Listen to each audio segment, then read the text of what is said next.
thème essentiel qui se dégage de mon travail pictural, c'est le patrimoine ésotérique africain. Et ce que j'ai vraiment envie de partager, c'est, comme j'ai pour habitude de dire, c'est impacter la jeunesse africaine en particulier, mais mondiale en général, à travers mon travail sur l'éveil de la conscience de chaque être humain.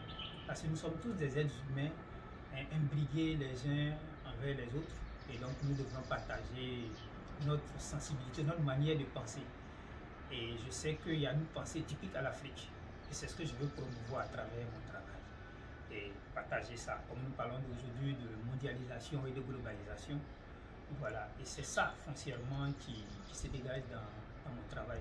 Parce que je suis convaincu que c'est comme ça, uniquement que on peut vivre le paradis.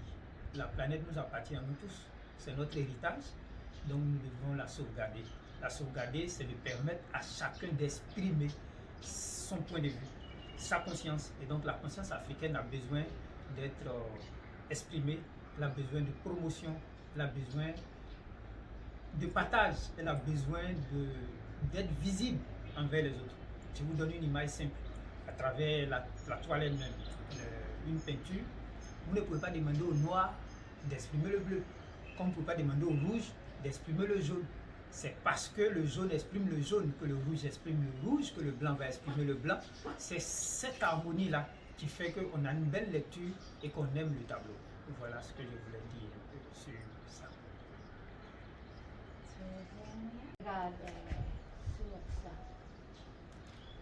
Alors, mon regard, je suis un être humain, je vis sur la Terre, et cette crise que nous vivons actuellement, elle est mondiale, comme on dit, mais pour moi, elle nous rend un peu, comment je peux dire ça? C'est-à-dire qu'on a travaillé sur nous-mêmes, on a travaillé sur notre planète, et puis par négligence, par inconscience, hein, on s'est retrouvé là, et la nature est en train de nous rappeler que nous sommes insignifiants.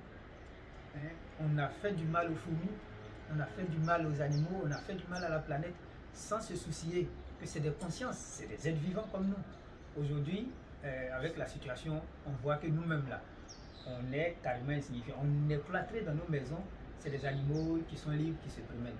Alors je pense que c'est une prise de conscience. Et donc c'est cette transition-là que chaque être humain doit méditer à l'intérieur de chaque cellule de son corps pour comprendre le bien fondé de sauvegarder.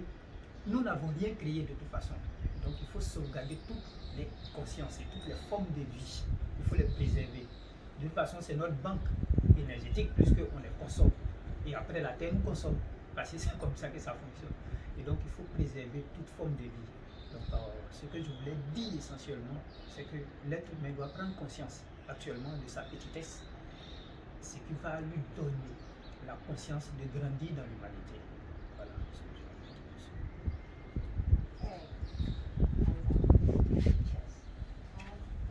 Pour parler lo que tu fais avec elle, lo que ils sont venus à faire à Kaolack, un petit peu de ça. D'accord. Oui, parce que c'est un sujet aussi intéressant. Automotivation. Oui. Ton première motivation de production. C'est quoi ton première motivation? La toute première motivation, c'est la crise identitaire que nous vivons sur Terre. C'est comme ça que je l'explique.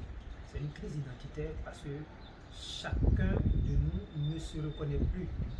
Pourquoi? Parce qu'il y a une civilisation qui est venue entacher une autre civilisation et fait croire que c'est elle qui éduque l'autre civilisation. Par conséquent, toutes les civilisations se sont entremêlées sans savoir réellement quelle était leur source. Et donc c'est un conflit identitaire à l'intérieur de nous-mêmes et que nous devons résoudre, nous devons régler. Et c'est pourquoi on va se retrouver dans la situation où on est convaincu.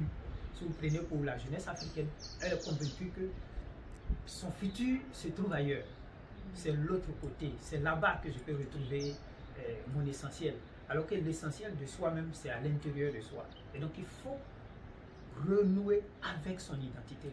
C'est pourquoi je parle de crise identitaire. Et donc c'est ça que nous voyons sur toute la planète. Alors ça va générer des guerres ici, des guerres là, pour des incompréhensions inutiles. Donc il est question de revenir sur nous-mêmes et de renouer avec notre identité. Et c'est ça qui motive ma première création. C'est pourquoi je parle d'ailleurs de conscience africaine, de pensée africaine. Parce que, évidemment, moi je suis né dans une partie du monde qu'on appelle l'Afrique. Alors, donc je ne peux que promouvoir ce courant de pensée-là. Et donc les autres doivent faire la même chose. Et c'est à ce prix-là que chacun peut connaître et comprendre la valeur de l'autre. Quand tu comprends ta valeur, tu l'assimiles à l'autre. C'est aussi simple que ça. Et nous sommes tous des êtres humains, et c'est ça la race humaine. Voilà, divisée en plusieurs couleurs, en plusieurs sensibilités. Donc il est question que chacun de nous prenne conscience de ça. Et donc si je veux parler de motivation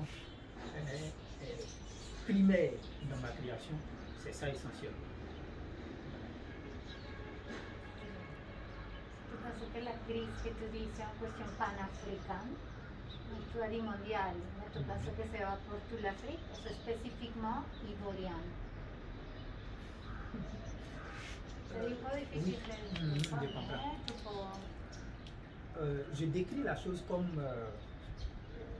vous voyez, les gens disent que si tu fais la promotion d'une minorité, c'est que on dit que tu es sectaire, tu es tribaliste, c'est comme ça qu'on dit en français, c'est tribal. Alors que moi je ne vois pas la chose comme ça.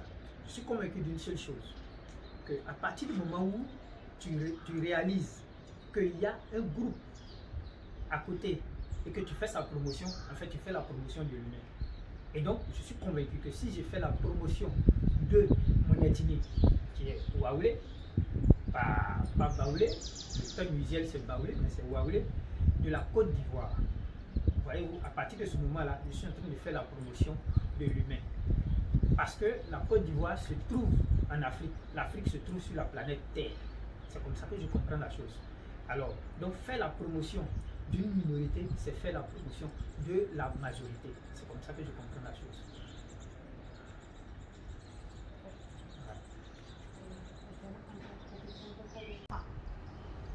Non, c'est quelque chose que pour moi, c'est où est-ce que sont les femmes artistes, non? Côte d'Ivoire.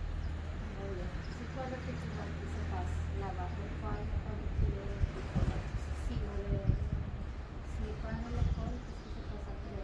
Non? Pas beaucoup. Je suis Tita Kouadjou, donc je suis né à Sakassou, enfin à Bouaké, mais je suis de Sakassou. Et chez nous, à Kangaoulé, chez nous, la femme est le propriétaire de la société. Malheureusement, c'est une société qui est en train d'être en bas, si je peux m'exprimer ici, de la société organisée, structurée par les hommes. Et donc, ça fait que les femmes se retirent dans tous les secteurs d'activité. Voilà, parce qu'on ne fait pas trop la promotion des femmes. Parce qu'elles-mêmes, à la fin, ce qu'elles comprennent, c'est que c'est de se marier. Voilà. Quand on a fini à l'école des arts, il y avait plein de femmes. Mais après, je vais me marier parce que la famille te regarde, il faut avoir un homme forcément, un mari. Voilà. Et donc, je pense que c'est quelque chose qui est pas à plaindre parce que on manque d'éducation là-dessus. Parce que chez moi, c'est plus simple. La société elle appartient à la femme. Voilà. Et donc, moi, je l'ai résumé par Dieu crée la femme comme la vie. Et donc, il faut faire la promotion de cette chose. Donc, dans moi-même, ma création culturelle, je cite les femmes à venir. Et donc, je travaille plus sur il y a plus de visages féminins dans mon travail. Mais tout ça, ça dénote de la société qui m'a vu grandir. Là où on m'enseigne que la société appartient à la femme. Et c'est très clair. De toute façon, il n'y a pas quelqu'un qui n'est pas né d'une femme. Voilà, nous sommes tous nés des femmes et donc la société appartient à la femme. Et je pense énormément qu'il faut promouvoir ça.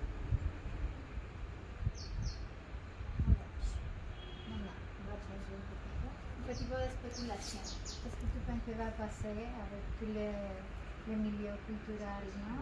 Tous les différents projets qui sont devenus autre chose ou qui sont en train de devenir une autre chose qu'on ne sait pas. Qu'est-ce que tu penses que ça va passer avec Côte d'Ivoire?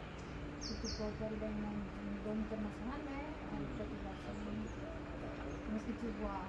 Si tu vas parler avec... Tu parles beaucoup avec Pascal, avec Axel, avec... Non, tous les groupes de l'école, non? Ils sont tous